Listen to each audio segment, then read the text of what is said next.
Good morning students. आज हम इस वीडियो में जैन धर्म के ऊपर चर्चा करेंगे। जैन धर्म विश्व के सबसे प्राचीन दर्शन या धर्मों में से एक है। ये भारत की श्रमण परंपरा से निकला है और इसके प्रवर्तक 24 तीर्थंकर हैं, जिनमें प्रथम तीर्थक भगवान ऋषभदेव थे और अंतिम और प्रमुख हैं महावीर स्वामी। इसकी भाषा संस्कृत, प्राकृत और अपभ्रंश रही है, क्योंकि भगवान महावीर की प्रवृत्तियों का केंद्र मगध रहा है। इसीलिए उन्होंने यहाँ की लोक भाषा अर्धमागधी में भी अपने उपदेशों को दिया है, जो जैन आगमों में सुरक्षित है। तो जो जैन तीर्थंकर के बारे में आपसे पढ़ रहे हैं, अपन पढ़ेंगे। तो क्या है जैन तीर्थंकर? सबसे पहली बात तो किसे कहा जाता है जैन तीर्थंकर? कि जो जितेंद्रिय या ज्ञान प्राप्त करने वाले महात्मा होते थे, इनको तीर्थंकर कहा गया। तीर्थंकर शब्द तीर्थ से बना है, जिसका अर्थ है जो मनुष्य को संसार सागर के पार उतारे। उनको कहा गया है तीर्थंकर। इसमें प्रथम जो तीर्थंकर थे वो थे ऋषभदेव और अंतिम तीर्थंकर थे महावीर स्वामी। कुल मिलाकर कितने तीर्थंकर थे? 24। यह आपके एक जीके का भी क्वेश्चन है कि कितने तीर्थंकर थे। आप लिखेंगे 24 तीर्थंकर थे। प्रथम तीर्थंकर का नाम था ऋषभदेव और अंतिम तीर्थंकर का नाम था महावीर स्वामी। ऐसे ही 23वें जो तीर्थंकर थे पार्श्वनाथ, उनका भी काफ़ी नाम है, और लेकिन उनकी कोई ऐतिहासिक हमें और कोई तीर्थंकर थे, उनकी हमें ऐतिहासिकता अभी तक प्रमाणित नहीं हो सकी है। ऐतिहासिक रूप में पार्श्वनाथ और महावीर स्वामी ही प्रमाणिक है। जैन का जो आदि मंत्र है वो था नवकार मंत्र, और ये 2 भागों में विभाजित था, श्वेतांबर और दिगंबर। श्वेतांबर जो श्वेत वस्त्र धारण करते थे उनको श्वेतांबर कहा गया, और दिगंबर अर्थात जो वस्त्र बिल्कुल भी धारण नहीं करते थे, नग्न अवस्था में रहते थे, उनको दिगंबर कहा गया। इसी तरह से जैन धर्म के 3 सिद्धांत हैं, जिन्हें त्रिन रत्न कहा गया: सम्यक दर्शन, सम्यक ज्ञान, सम्यक चरित्र। इसके प्रमुख सिद्धांत थे अहिंसा, सत्य, अपरिग्रह, अस्तेय और ब्रह्मचारी। अब हम महावीर स्वामी के जीवन के बारे में पढ़ेंगे। महावीर स्वामी कौन थे, क्या था, इनका जन्म कहाँ पर हुआ था? तो महावीर स्वामी का जन्म 599 में ईस्वी में हुआ था, कुंडग्राम में। और इनके पिता का नाम था सिद्धार्थ, माता का नाम था त्रिशला, पत्नी का नाम था यशोदा, और इनके जो बचपन का नाम था वो था वर्धमान। आप ये सब चीज़ें आपके लिख लें। क्या क्या था? बचपन का क्या नाम था? वर्धमान। पिता का नाम था सिद्धार्थ। माता का क्या नाम था? वैशाली। तो ये सारी चीज़ें जो है, और जन्म कहाँ हुआ था? कुंडग्राम में। ये आपको याद होना चाहिए, कई बार हमारे क्वेश्चंस आ जाते हैं। तो 30 वर्ष की आयु में इन्होंने अपने घर को त्याग दिया था और जैन भिक्षु बन गए थे। इसके पश्चात इन्होंने ज्ञान प्राप्ति के लिए कठोर तपस्या की। 12 वर्ष की कठोर तपस्या के बाद जुम्बिका ग्राम के समीप त्रिजुपालिका नदी के तट पर शालव वृक्ष के नीचे महावीर को ज्ञान प्राप्त हुआ और वे कैवलिन कहलाए। इंद्रियों को उन्होंने जीत लिया, इसलिए वे जिन्न कहलाए। जिन्न कैसे कहलाए? इंद्रियों को जीतने की वजह से वह जिन्न कहलाए। ठीक है। और संभवतः महावीर स्वामी नाम कैसे पड़ा? ज्ञान प्राप्ति का अतुल पराक्रम दिखाने के कारण। जिन तो कैसे हुए? इन्होंने इंद्रियों को जीत लिया, इसीलिए जिन मतलब होता है विजेता। और ये जिन शब्द से ही जैन मत पड़ा है, और जिसका क्या अर्थ हुआ जैन मत का? जिन के अनुयायियों का धर्म। जैन जिन के अनुयायियों का धर्म। अच्छा, जिन और जिन में अंतर है। तो जिन के अनुयायियों का धर्म था जैन, और इंद्रियों को जीत लेने की वजह से महावीर स्वामी क्या कहलाए? जिन कहलाए, विजेता कहलाए। और महावीर नाम कैसे पड़ा? केवल्य या ना ज्ञान, ज्ञान प्राप्ति का अतुल पराक्रम दिखाने की वजह से इनका नाम महावीर पड़ा। ठीक है। तो ये था महावीर स्वामी का संक्षिप्त जीवन व्रत। अब इसके हम सिद्धांत और उपदेशों के बारे में आपसे चर्चा करेंगे। इनके सिद्धांत नैतिक और दार्शनिक रूप में है। तो नैतिक में पहला हमारा पॉइंट है निर्वर्ती मार्ग। निर्वर्ती मार्ग मतलब है जैन धर्म निर्वर्ती मार्ग। ये इनकी मान्यता है कि सांसारिक जीवन क्या है, दुख मूलक है। मनुष्य मात्र रोग, बुढ़ापा, मृत्यु आदि दुखों से पीड़ित है। दुख का मूल कारण मनुष्य की कभी तृप्त न होने वाली तृष्णाएं हैं। संसार में मनुष्य आजीवन तृष्णाओं से घिरा रहता है और ये तृष्णाएं अनंत हैं। जैन धर्म की मान्यता है कि सारी पृथ्वी एक मनुष्य की हो जाए तब भी उसको संतोष नहीं होगा। मनुष्य जितना प्राप्त करता है उसकी कामनाएं उतनी ही बढ़ती जाती है। जीवन का वास्तविक सुख सांसारिक जीवन में नहीं है। अतः मनुष्य को क्या करना चाहिए, इस संसार को त्याग देना चाहिए और कठोर तपस्या के द्वारा मोक्ष की प्राप्ति करनी चाहिए। तो ये था निर्वर्ती मार्ग। दूसरा हमारा पॉइंट है कर्म और पूर्व जन्म। कर्म और पूर्व जन्म में जैन धर्म कर्म और पुनर्जन्म में विश्वास रखता है। ये भी आपके कई बार क्वेश्चन आता है कि क्या जैन धर्म कर्म और पुनर्जन्म में विश्वास रखता है, तो आपका आंसर होता है हाँ। जैन दर्शन के अनुसार मनुष्य का भाग्य का निर्माता कौन है, व्यक्ति स्वयं, ईश्वर नहीं, व्यक्ति स्वयं। मनुष्य स्वयं अपने जीवन के सांसारिक और आध्यात्मिक कर्मों के लिए उत्तरदायी है। उसके सारे सुख दुख कर्म के कारण है। ठीक है, तो मनुष्य को अपने कर्मों का फल भोगना पड़ता है। इस संसार के समस्त प्राणी अपने अपने कर्मों के कारण ही अस्तित्व में हैं। उनके भिन्न भिन्न कर्म, रंग, आकार, स्थिति उनके कर्मों के कारण ही है। तो क्या है कि मनुष्य अपने भाग्य का निर्माता स्वयं है और उसे अपने कर्मों का फल खुद को ही भोगना पड़ता है। नेक्स्ट पॉइंट हमारा है जीव और अजीव।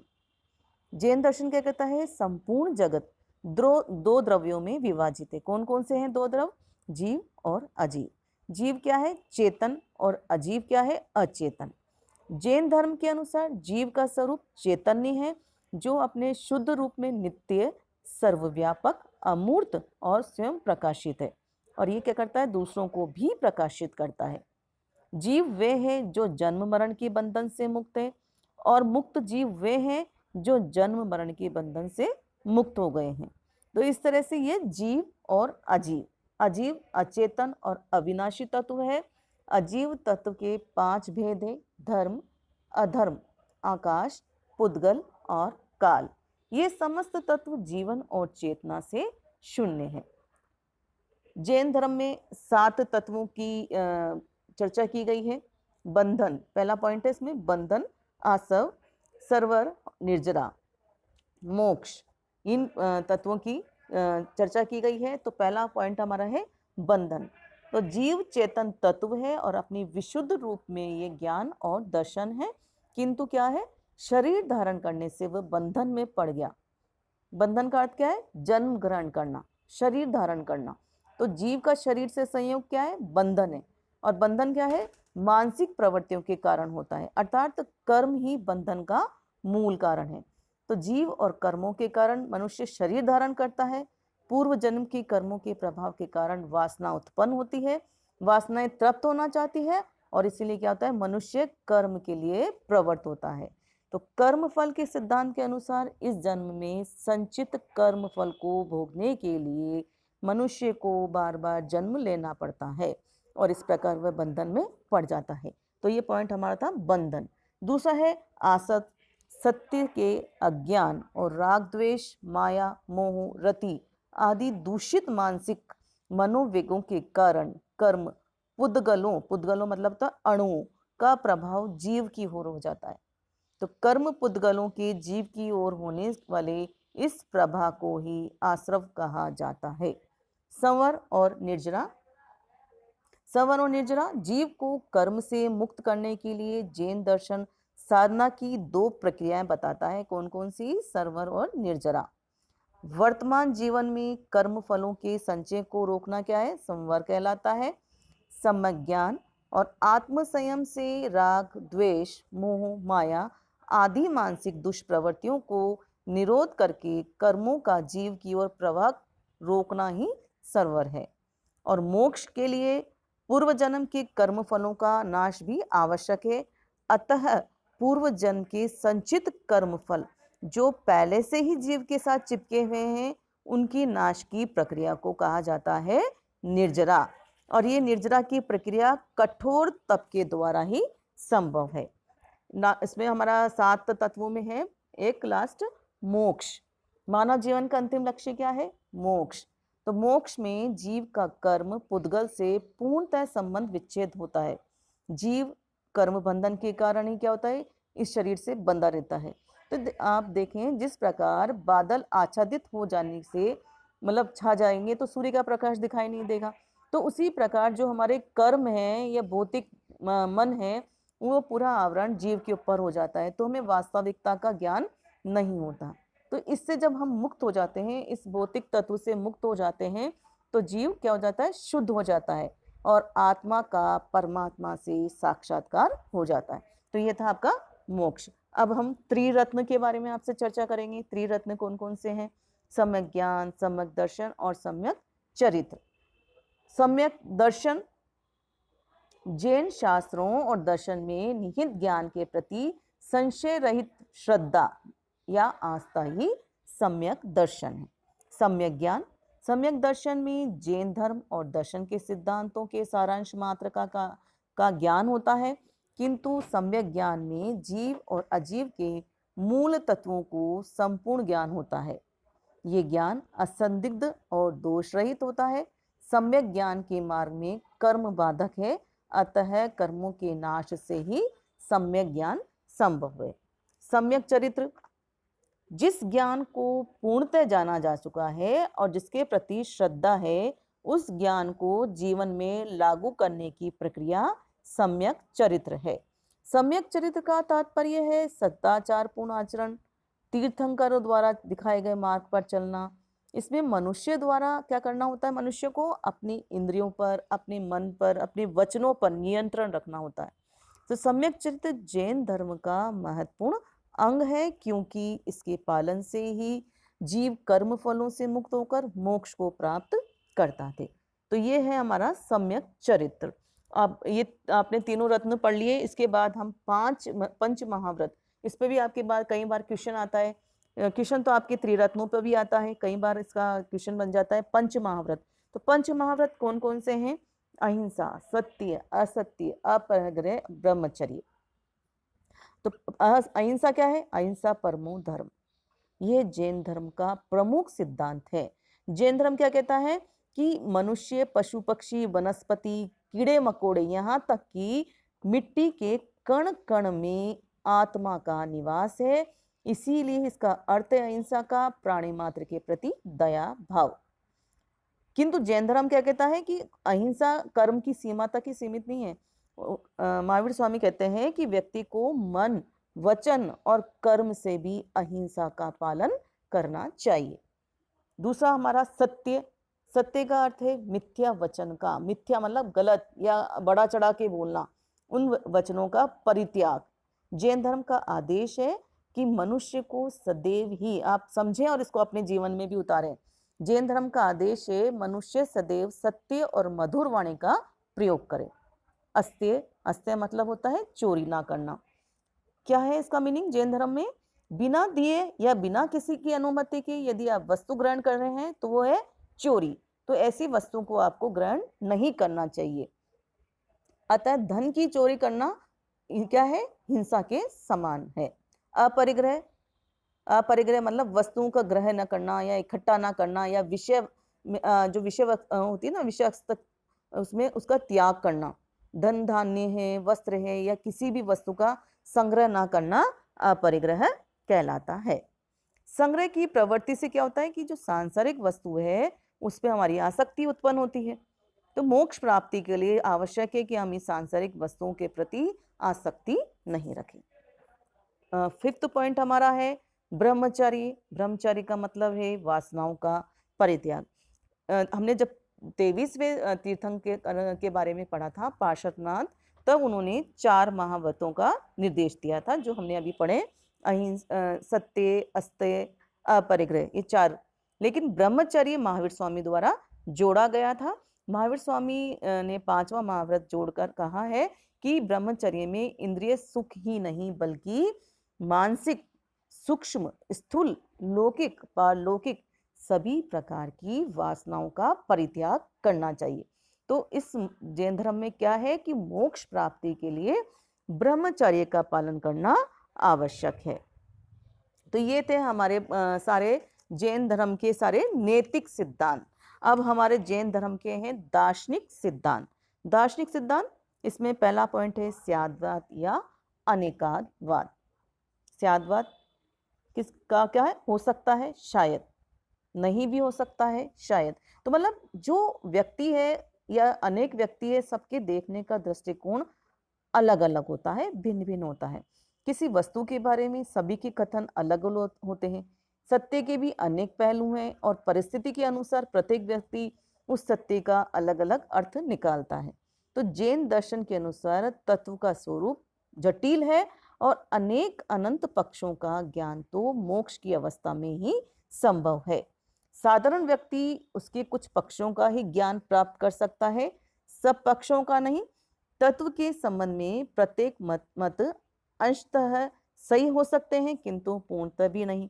तो स्याद्वाद का मतलब, इसको अनेकांतवाद भी कहते हैं। अनेकांत मतलब बहुत सारे अलग अलग भाग होना। जैन दर्शन में 7 चरणों के कथन द्वारा इसको व्यक्त किया गया है और इसे सप्तभंगी भी कहते हैं। ये आप अच्छे से सुने, अनेकांतवाद को सप्तभंगी या स्याद्वाद भी कहते हैं।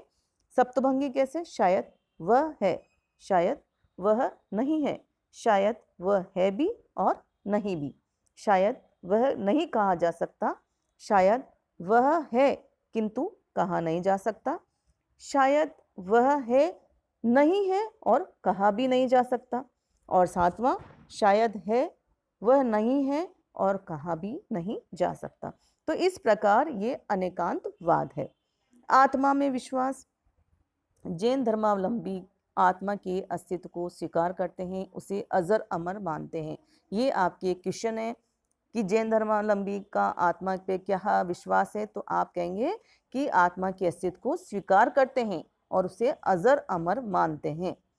उसके अनुसार आत्मा पर दुखों का कोई प्रभाव नहीं होता, क्योंकि महावीर स्वामी के अनुसार ये 2 मूलभूत पदार्थ हैं, जीव और अजीव, और दोनों ही अनादि और स्वतंत्र हैं। अनेकांतवाद में जैन धर्म आत्मा की एकता को स्वीकार नहीं करता, वरन उनकी मान्यता क्या है? समस्त जीवों में आत्माएं अलग अलग होती है। जैन दर्शन क्या कहता है कि यदि समस्त जीवों में केवल एक ही आत्मा होती तो वे एक दूसरे से पृथक रूप में नहीं पहचाने जाते। उनकी गतिविधियां भी एक होती, पृथक पृथक ब्राह्मण, क्षत्रिय, वैश्य ये नहीं होते। तो इसलिए हमारी आत्माएं भी अलग अलग होती है। सृष्टि और ईश्वर के प्रति देखें जैन धर्म क्या कहता है। ईश्वर की सत्ता में जैन धर्म विश्वास नहीं करता। आप फिर ध्यान से सुने, जैन धर्म ईश्वर की सत्ता में विश्वास नहीं करता।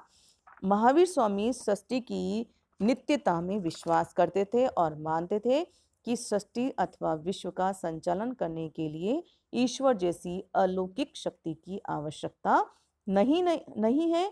ईश्वर इस सृष्टि का रचयिता और कर्ता नहीं है, वरन सृष्टि क्या है? सृष्टि और प्रकृति अनादि है और प्रवाह रूप में जारी रहेगी। उनके अनुसार संसार में 6 द्रव्य हैं, जीव, पुद्गल, धर्म, अधर्म, आकाश और काल। संसार इन द्रव्यों का समुदाय है। ये तत्व शाश्वत, नित्य और अनश्वर है और इन तत्वों से निर्मित संसार भी शाश्वत, नित्य और अनश्वर है। तो आप सभी को ये वीडियो अच्छे से समझ में आ गया होगा। Thank you.